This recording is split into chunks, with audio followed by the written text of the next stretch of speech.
এখানে ভালো বাঘের মুভমেন্ট হয় না? এই যে ভালো ভালো এখানে বিকালে 6 এখানে ছোট মায়ের টাইটল দিয়ে দিলাম। ওর আগে দিয়েছিল বাচ্চা, এখন ওর বাচ্চা নেই, কিন্তু এখানে মুভমেন্ট করে। তো যা তা দেখালে হবে না। এখান থেকে লাভ মেরে পড়েছিল না? হ্যাঁ, এইখান থেকে লাভ মেরে পড়েছিল। ছোট মায়ের এটা নাম। নমস্কার, আশা করছি সবাই ভালো আছেন। সুন্দরবনের আরও একটি পর্বে আপনাদেরকে স্বাগত জানাচ্ছি। আমি সুমন। গভীর সুন্দরবন ঘুরতে ঘুরতে সুন্দরবনের যে মজা, যে সুন্দরবনের প্রতি যে একটা মোহ, সেটি কাটাতে আমার কিন্তু বেশ কয়েকদিন সময় লেগেছিল। সুন্দরবনের এখন যে অঞ্চল দিয়ে যাচ্ছে, যে অংশটা দিয়ে যাচ্ছি, সেটি হচ্ছে আমরা পীরখালি দিয়ে যাচ্ছি।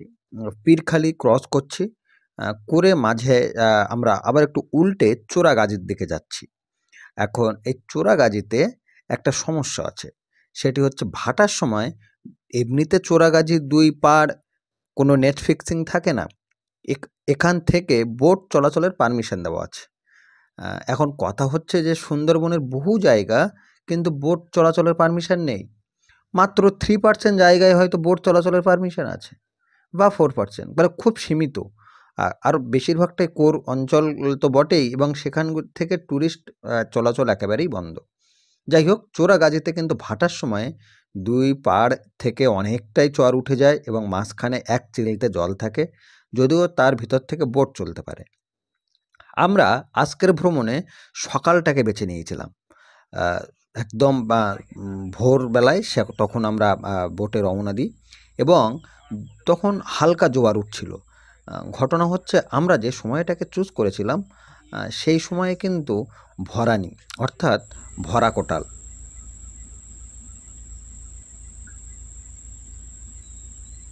ফলে বাঘ দেখার সম্ভাবনা অনেকটাই কম, কিন্তু আমরা বাঘ দেখতে পেয়েছিলাম, এটি আমাদের সৌভাগ্য।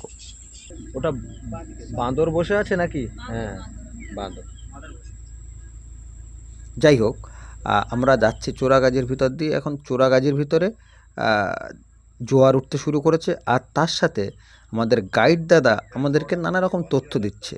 তথ্যগুলি যে সব অর্থেই একদম খুবই গুরুত্বপূর্ণ সেটা বলার অপেক্ষা রাখে না। খোলা জঙ্গলের একটা সুবিধা আছে, সেখানে অ্যাডভেঞ্চারের যে আনন্দ সেটা কিন্তু চরম পর্যায়ে উপভোগ করা যায়।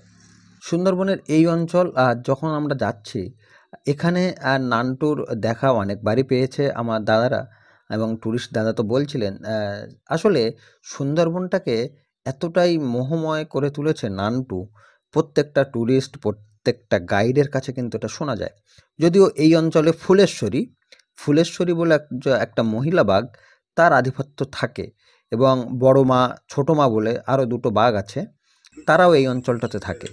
আমরা এখন যে চত্বর থেকে যাচ্ছি সেখানে ফুলেশ্বরী রাজত্ব। ফুলেশ্বরীকে দেখার আশা ছিল আমাদের, কিন্তু আশা করলেই তো তা দেখা যায় না। যাই হোক, আমরা চলছি যে অঞ্চল দিয়ে, সেটি হচ্ছে চোরাগাজী। আচ্ছা, এই খাড়িগুলোকে দিয়েও তো অনেক সময় চলাচল করে, এখানে তো অ্যাভেলেবেল করেছে। সুন্দর।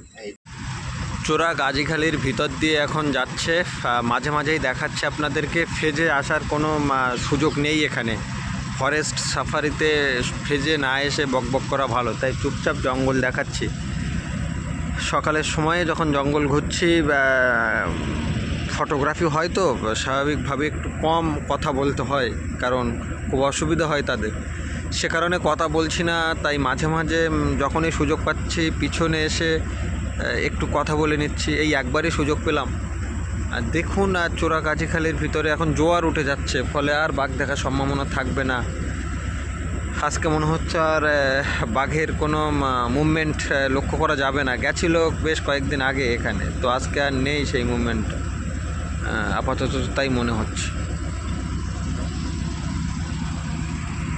আমাদের বোট একদম খুব কাছে, দুই নদীর দুই চর উঠে আছে খুব মাঝখানে, এবং খুব ছোট একটা খাল, তার ভিতর দিয়েই কিন্তু যাচ্ছি আমরা। চোরাগাজীর ভিতরে যখন যাচ্ছি, তখন এখানে বেশ কিছু মদন টাক দেখা যায়, বিভিন্ন রকমের। আমরা যেটা সবচেয়ে বেশি দেখি সেটি হচ্ছে মাছরাঙা, সেটা দেখা যায়। এগুলো আমরা দেখছিলাম।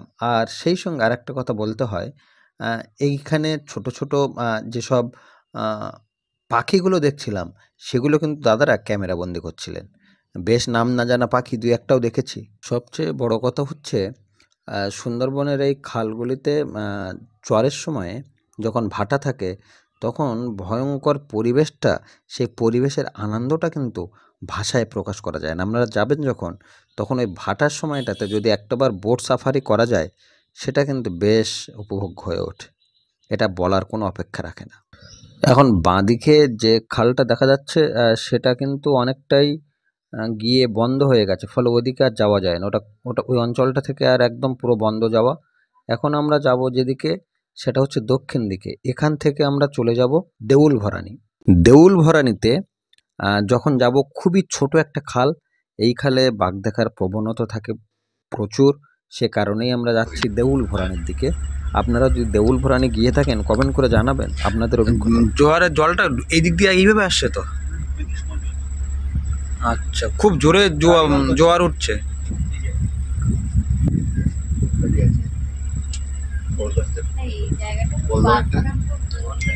দেউল ভরানী এটা সত্যি বাঘ থাকার উপযুক্ত জায়গা, কি সুন্দর ছায়া আর সূর্য। দেউল ভরানীর ভিতর থেকে জোয়ারটা আসছে কত জোরে, এক্ষুনি ভরে যাবে।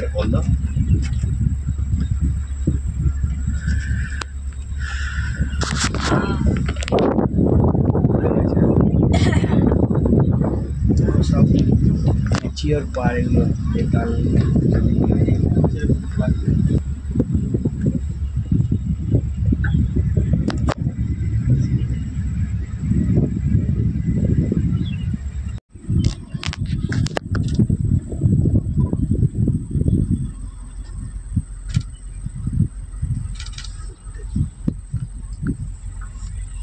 এখানে ভালো বাঘের মুভমেন্ট হয় না? এই যে ভালো বাঘ। এখানে বিকালে 6-এ এখানে ছোট মায়ের টাইটল দিয়ে দিলাম। ওর আগে দিয়েছিল বাচ্চা, এখন ওর বাচ্চা নেই, কিন্তু এখানে ওয়েট মুভমেন্ট করে। আমরা গত মার্চের শেষ সপ্তাহে বাঘ দেখেছি এখানে। একটু সামনে গিয়ে ওটা বলুন ম্যাক্সিমাম গাছের উপর থেকে এখানে এই এমনি থেকে দেখতে পাবেন। বসে বসতে না যেতে দেখতে বাঘ ঘুরে আসতে কেমন লাগছে, ভালো লাগছে। চলে পাশে কমলা রেড সাইড এই খালটা একটু দেখো। জায়গাটা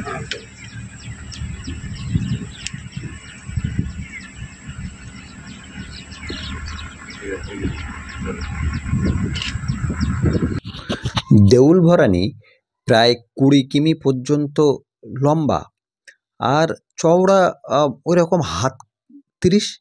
ফলে দেউল ভরানী আমার কাছে লেগেছে সবচেয়ে বেশি সিরিয়াস একটা খাল। এই খালেই নাকি সবচেয়ে বেশি বাঘের মুভমেন্ট লক্ষ্য করা যায়। যাই হোক, যখন চলছি তখন দেউল ভরানী দিয়ে আগে একবার আমি গেছি, কিন্তু এতটা গা ছমছমে পরিবেশ আমার লাগেনি এখন যতটা লাগছে। দেউল ভরানীর দুই দিকে খোলা জঙ্গল, আর মাঝখান দিয়ে এক চিলতে নদী বয়ে যাচ্ছে, তাতে জল আছে হালকা। যখন আমরা যাচ্ছি তখন যদিও জোয়ার উঠে গেছে, তাই আরও ভয়ঙ্কর রূপটা আমরা নিতে পারিনি। সেটা একটা আফসোস বা দুঃখ থাকবে, আবার পরবর্তী কোনো সময় হয়তো আমরা নিতে পারবো। এখানে একটা কথা বলা দরকার, এই দেউল ভরানীতেই সবচেয়ে বেশি ভোঁদড়ের পায়ের ছাপ লক্ষ্য করছিলেন আমাদের ট্যুর গাইড দাদা। তিনি দেখাচ্ছিলেন আঙুল দিয়ে দিয়ে যে এইসব জায়গাগুলোতে অনেক ভোঁদড় আছে, কিন্তু আ একটাও আমরা ক্যামেরা বন্ধ করতে পারিনি। এর আগের বারে যখন দাদারা এসছিলেন, তখন কিন্তু তারা এই অঞ্চলে অনেক ভোঁদড় দেখেছিলেন। দুই দিকের হেতাল বন, আর তার মাঝখান দিয়ে চলেছে আমাদের বোট। ওই হেতাল বনের মাঝখান দিয়ে একবার যদি টাইগার উঁকি মারে, সেই আশা নিয়েই আমরা চলেছি। এখানে আরেকটা কথা বলতে হয়, কয়েকদিন আগে নাকি, কয়েকদিন বলবো না, কয়েক বছর আগে নাকি একটা একটা বোট এখানে আহ, বাঘ দেখেছিল, এবং সেইখানে তারা যখন বেরিয়ে আসছিল, নান্টু তাকে তাদের দিকে পিছন ফিরে তাকিয়েছে, এবং নান্টু লক্ষ্য করছিল যে যদি বোটের উপর লাফ মারা যায়। কিন্তু একটা ভয় কাজ করে বাঘেদের, সবসময় বোটে ওরা লাফ মারতে চায় না সচরাচর, সব সব ক্ষেত্রে, বা কোনোভাবেই তারা বোটে লাফ মারবে এমনটা সাহস করে ওঠে না। কিন্তু এইখান থেকেই তারা নান্টুর মুভমেন্টটা সবচেয়ে ভালো ক্যামেরাবন্দি করেছিল। নান্টুর অ্যাগ্রেসিভ যে মুড, আক্রমণাত্মক যে ভঙ্গি, সেটা কিন্তু এখান থেকে ক্যামেরাবন্দি করেছে। এবার ধীরে ধীরে বড় হয়ে যাবে না?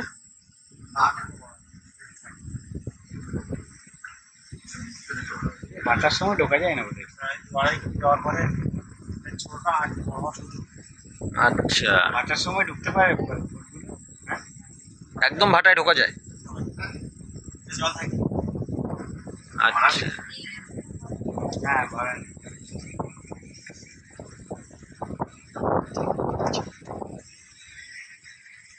আমরা ইয়েতে পড়েছি এই ফল খায়, আরে নামটা কি বললে বলো আরেকবার।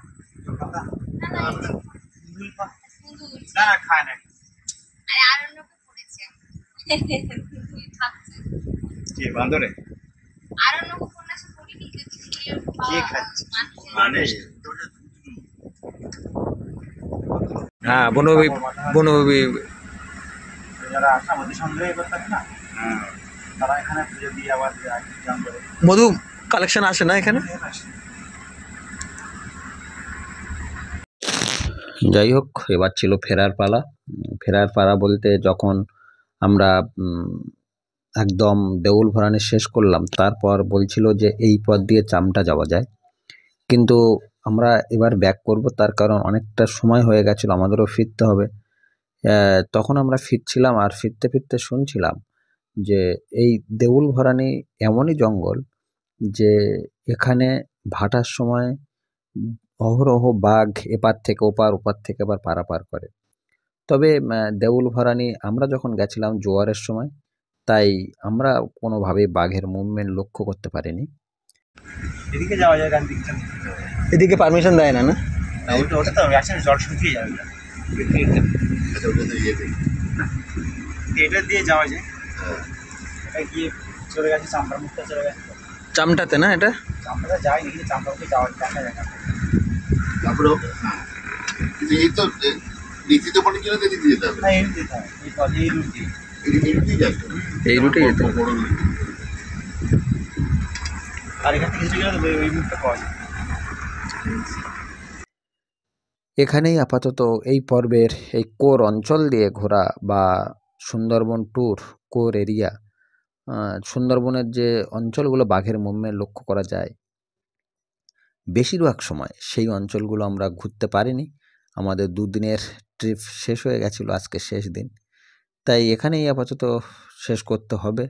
আর সেই সঙ্গে একটা কথা বলি, টোটাল মরিচঝাপি থেকে আমরা হরিখালি, বুড়ির ডাবরি থেকে শুরু করে যখন আমরা আবার এই সাইডে চলে আসব, এই পীরখালি, দেউল ভরানি, এগুলো বেশ কিছু কিছু জায়গা যারা ঘুরেছেন তারা জানেন যে সুন্দরবনে যখন ঘোরা হয়, বিশেষ করে বাঘ দেখার জন্য, তখন কথা বলার খুব একটা সুযোগ থাকে না, তাই ব্যাক ভয়েস দিয়েই কাজ সারতে হয়।